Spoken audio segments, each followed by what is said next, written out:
You know that story you told yourself? That if you sit in the corner, quiet and good, eventually the universe will drop a trophy in your lap. Let's call that what it is. The vending machine theory of the universe. You put your suffering coins in. You press the button labelled Silent Misery. And you wait for the success candy to drop. But the machine is broken. It was never wired to work that way. It's not a vending machine. It's a goddamn ecosystem. And in an ecosystem, what doesn't move doesn't eat.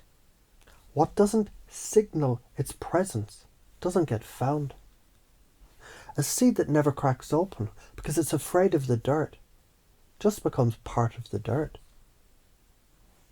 You thought making plans was like shaking your fist at the sky, tempting the gods to strike you down for your arrogance. Want to make God laugh? Tell him your plans. You know what? Maybe God's laugh isn't a mockery.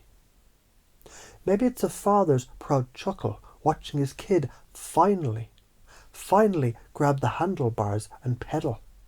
Look at you go, you magnificent little shit. I was wondering when you'd start steering. But you didn't steer. You parked the car. And then you moved out of the driver's seat and into the back. And then into the fucking trunk. And you just hoped someone else would get in and drive.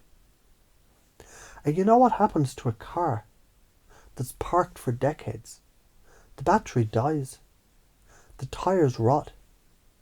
The engine seizes up. It becomes a monument to where it could have gone. That dissociating, that zoning out, that was you getting out of the car and building a little diorama of a life in your head, because the real one seemed too scary to drive. So let's get specific for a second.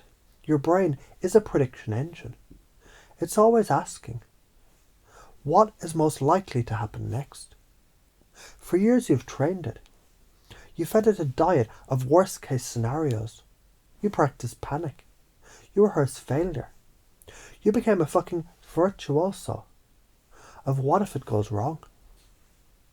Your neural pathways for fear and avoidance became superhighways, while the little dirt trails for what if it goes right got overgrown and forgotten. Neuroplasticity isn't just a fancy word. It's the fact that your brain is clay, not stone. You can remold it. But you have to grab the goddamn clay and start squeezing. Every time you ask, what's the best that could happen? You're not being a naive Pollyanna. You're performing neurosurgery. You're firing up a dormant circuit. You're literally, biologically, forging a new path in the jungle of your mind. You're afraid of responsibility. Let's reframe that.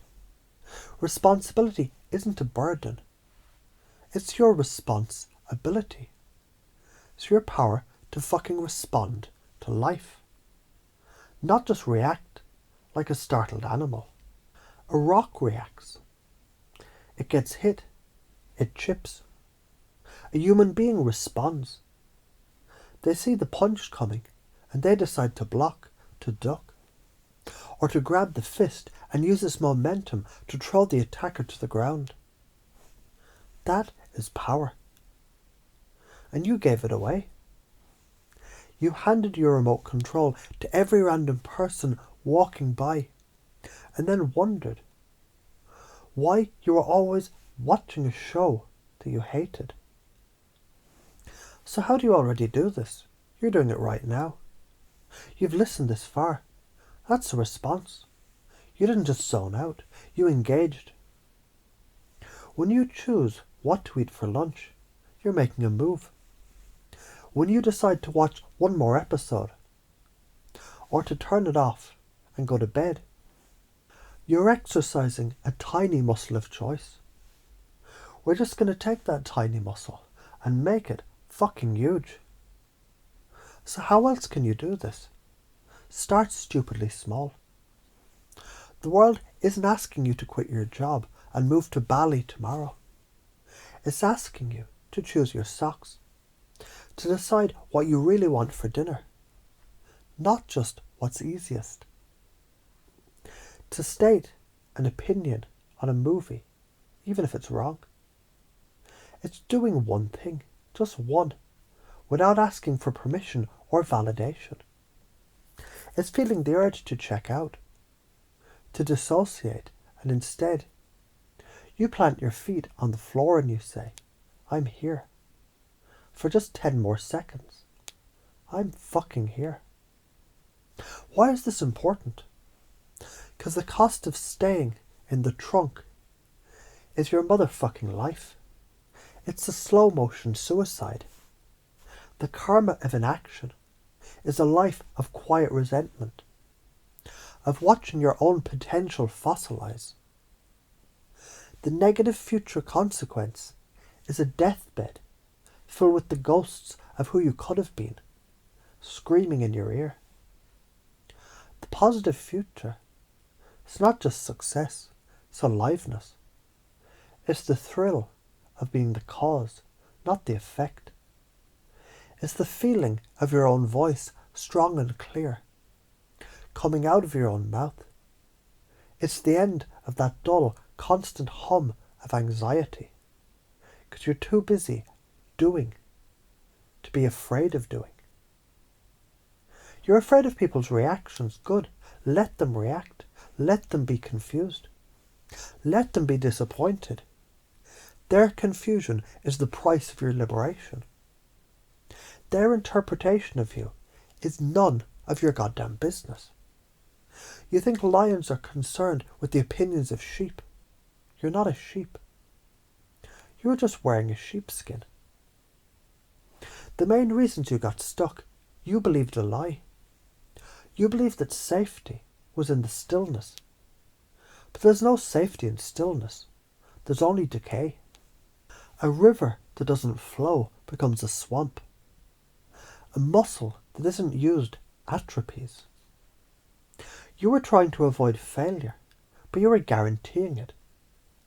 The ultimate failure is a life unlived.